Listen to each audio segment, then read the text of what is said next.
All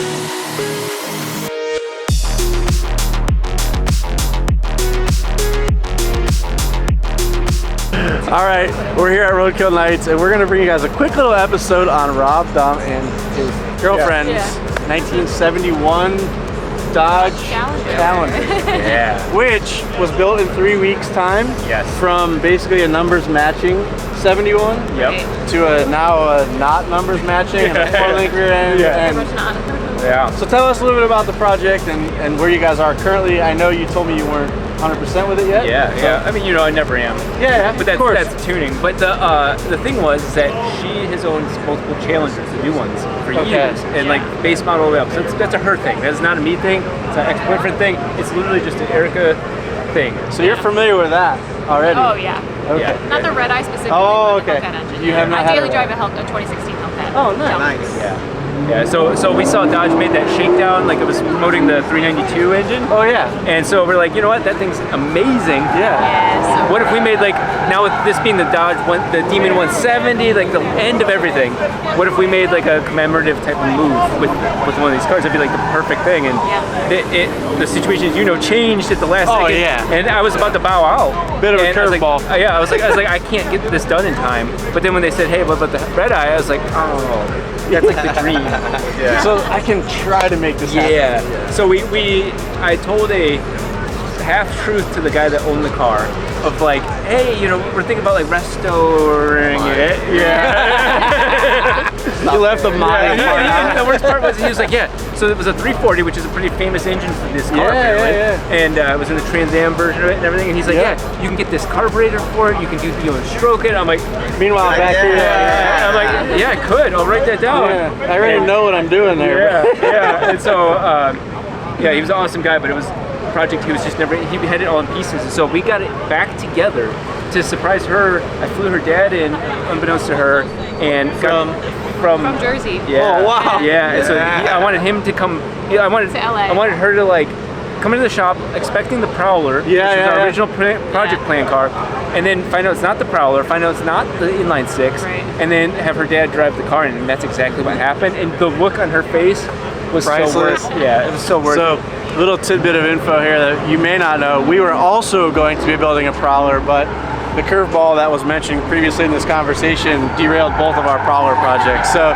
here we are with a Viper and a beautiful, I can never remember if it's a Challenger or Challenger. Yeah. I don't know these old muscle cars very well, so you guys know a lot more than I do. She's literally opened my eyes to that because I wouldn't have known either. So Mickey, if you notice, our first year doing Roadkill Nights, we had a yellow Challenger. It was the same, literally the model. It was like a 2019, 2018. Yeah, it was a crusher car actually. They gave us all crushers, and they said, we don't care what you do with the parts on it, we're gonna get it after Roadkill Nights.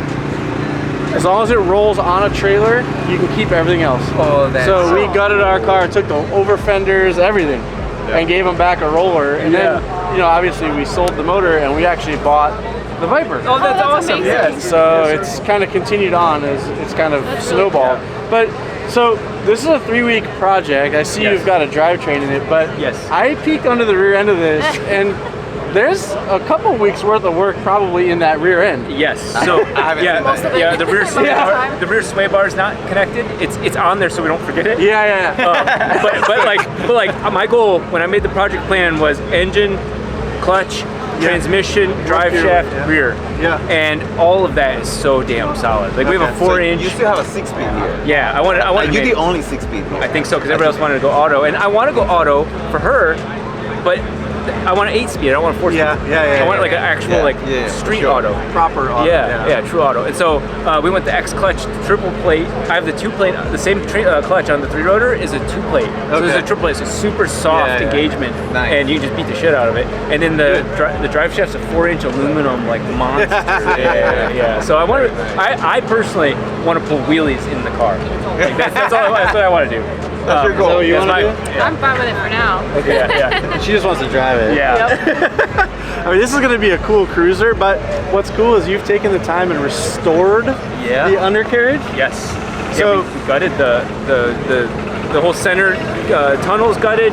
We added frame rails to it. Nice. We added torque boxes to the front and rear because the whole chassis twists. twisty, And people were saying early on, like you put this engine in this car, first pull, you're not gonna be able to open your door. Yeah. So it's like, wow. Why don't you show us around the car a little bit? I know you guys have been hard at work at it, and you've been talking this down quite a lot because I know you've had your head buried and getting it done, but there's a lot going on here, and it's turning out fantastic. Yeah, thank you. So let's see what all you've got done. Yeah, so very first thing was I made sure that Erica got air conditioning and heating all in there. So the air conditioning system is complete. The inside, it's Every wired car everywhere. deserves air conditioning. Yeah. Don't let anybody tell you otherwise. Yeah, so we have full air conditioning. We went with a brake booster instead of like manual brakes. Yeah. So vacuum assisted, it's like a stock car brakes. It's literally the brakes from a stock Hellcat. Nice. And so a blind lock, all wired in. Yeah, I see that. So I actually have a flow control valve, a Magnus flow control valve for the clutch, so I can adjust the launch. But nice. yeah, we don't have that for. We have it, but we didn't put it on yet. But yeah, so the goal is, okay, we're gonna do this event, but let's have a car that she can take to Cars and Coffee and That's smoke. the best. Either just cruise it, or you can take it to the drag strip. And so we were saved by QA1.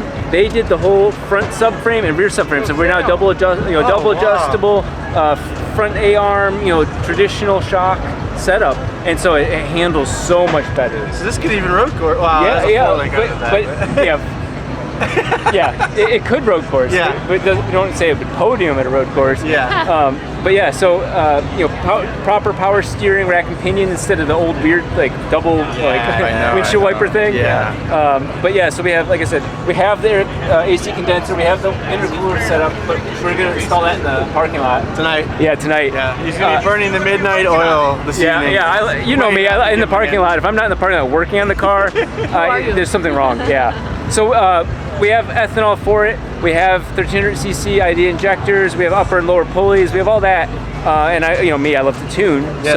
So if it stops working after this, that's my own fault because it's working fine since it's stopped. But I think that the passenger compartments where you start seeing like our hardware. So contrary to my normal wiring, this is actually everything that's exposed is. It can be shorted, and there's no problem. Like those are all just inputs for like turn signals, high beams, low beams. This car has everything. Like I said, the air conditioning box works, so the fans all work. But like I wanted to have her to have stereo, high beams, low beams all work off the stock buttons. This is all wired in. The key all works. So it's all going to electronic PDF. So where's your line lock? Yeah, so the line lock is actually currently the horn. You're playing. Yeah. I did. The four rotor is the same way. On the rotor, the IFD has that little baby little button. That's my line lock. So the only part this car is missing is time. Yeah. Really?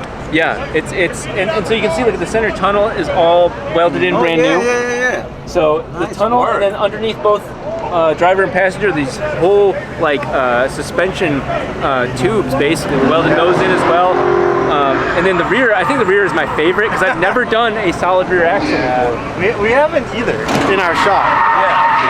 Yeah. That's how the Prowler was going to be, but yeah. So I had a custom. This was a crazy thing because I had a custom measure. I made this up myself. Like they were like, okay, well, how wide do you want it? I'm like, so I took. Here's the crazy thing. This car uses the same wheel set as the FD. Okay. So I can take my FD rear drag wheels and put them on here. No way. So that's why you'll notice that the offsets are a little bit more shallow on the rear of this car because I can take these wheels and put them on the FD. that's so very cool when you have multiple cars to have stuff that plays nice together because if you're in a pinch, you can go pull it off the shelf. Yeah, and that's nice. Really smart. Yeah, and so I have this Mosier 4-link, nasty, like again QA1 setup. Rear setup, double adjustable. Like you can control the launch of this car really well. And then we actually put the Aeromotives, their brushless pump, we put it in the stock tank, like a Remod stock tank, because we couldn't get their big box to work. It's a stock tank. Oh, that's cool. Yeah. I think that really to me, that's a cool part, and that's like you putting you guys' own spin on the car and making it yours and unique, which is really cool. And I love the use of OEM stuff. So to me, that's some of the cooler things you've done. I think. And for example, in the diff, we use the helical instead of like a locker or any of those sort of things. So this is meant to turn, as much as a solid rear axle can. Yeah. It's I love the helical diffs. Yeah, So same.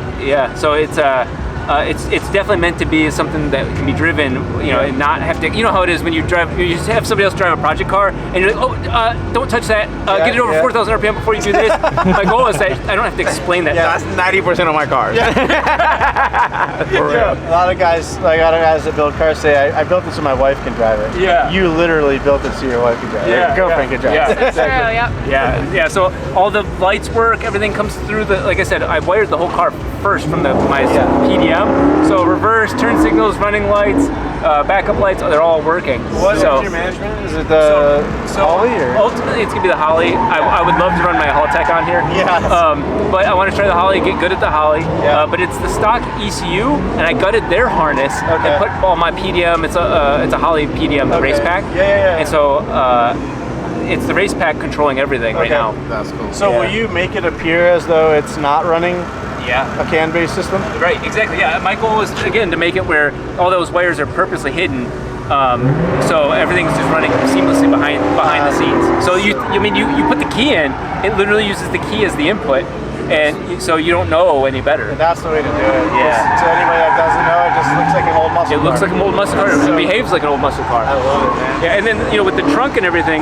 my goal is to make sure that, you know, like somebody could throw shit into the trunk and not like damage anything.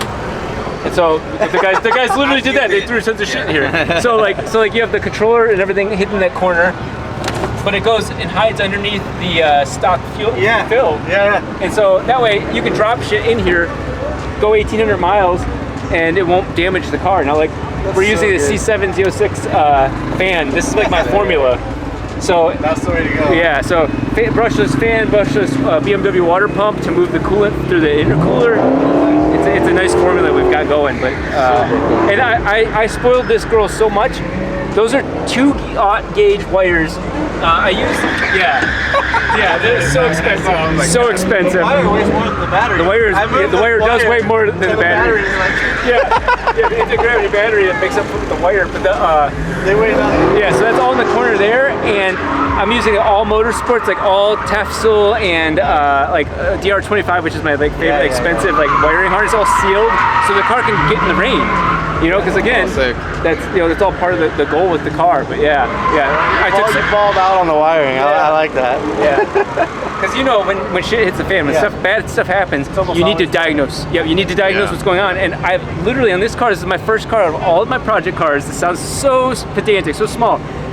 All the grounds go to one spot. So instead of like, I have that one ground that I put the line lock ground over here. You've got a bad ground. No, I don't. There's one ground and everything else works. So it's not a bad ground. Visually inspect that ground. It's solid. No questions. Yeah. That's smart. So some of the things that we are, it's all wired in, is like those are the exhaust cutouts. Yeah, so Aeromotive sent us some exhaust cutouts. So I have I didn't even know they made that. Yeah, they have a company for all that sort of stuff. Wow. And so what the plan was is that this car would have like a demon mode. You know, and so my dash, the really expensive dash, has a backlight that can change colors based on an input. Nice. So I want it where she can press a button, the dash turns red, the cutouts open, the car increased boost because I can control the bypass on the supercharger, so it goes from low to high boost. It's gonna be so sick. Yeah, so it just gets angry. You know, like that's my dream. So and sick. I gotta know, where do you find the time to do all this shit? It's one thing. It's desperation. It's one thing to have the idea. Yeah. Which you have plenty of those. I've seen. Yeah. But I mean, you know, the motivation this time is different. 4Rotor's my dream car. This is her. To see her look on her face, that you find the time. Yeah. Well, man, I want to come check this out once you have everything done. Yes. Because I see all the makings of a really rad project, and you guys are a long way down the road already. A few more weeks and this thing. Well, so our promise to ourselves, and you'll know if when you watch this video later, we did everything with the plan of stripping it and acid dipping it and starting like from the ground, the core, sealing it up. And that's one thing that I appreciate about you, Rob, is that a lot of people would have said, oh, we got 3 weeks. You know what, let's just throw this together, we'll show up prepared. When we come back, we'll rip this thing apart and start back at scratch, redo the undercarriage. You said, nah, throw the deadline out the window, let's do this right. So when it comes back, we're not ripping this thing back apart 100%. Now it's go back and tidy it up, button everything up, and you got a very solid base underneath you guys. Yeah, very, very happy. Really smart way to do things, and very ballsy. Yeah. I was sweating bullets. I literally pulled the last 3 days were all-nighters. Like I didn't sleep. Yeah. So it was exhausting, but. Well, thank you for doing this with us, because I know you're probably at your wit's end. Yeah. Not at this point. I mean, I was the only there's one video I watched the entire 3 weeks, and it was of their video at the drag strip testing, and I was just like, I had like I said, I had a single tear as I was watching. I was like happy for my friends, you know, watch my friends succeed. Well, thank you. Thank you for that. Well, and this thing is such a crapshoot, as we talked about earlier. It's like, it's an arm drop race on an unprepared street. It's really anybody. You could win this whole thing in this car. Yeah. Like literally, that's how it comes down to, just a little bit of luck and just being in the right place at the right time, and all of a sudden you're in the top spot. Yeah. So I wish you guys luck. I think you guys brought a rad car, and I can't wait to see it when it's all done. Hope you guys enjoyed this Throtl clips. We'll see you in the next one.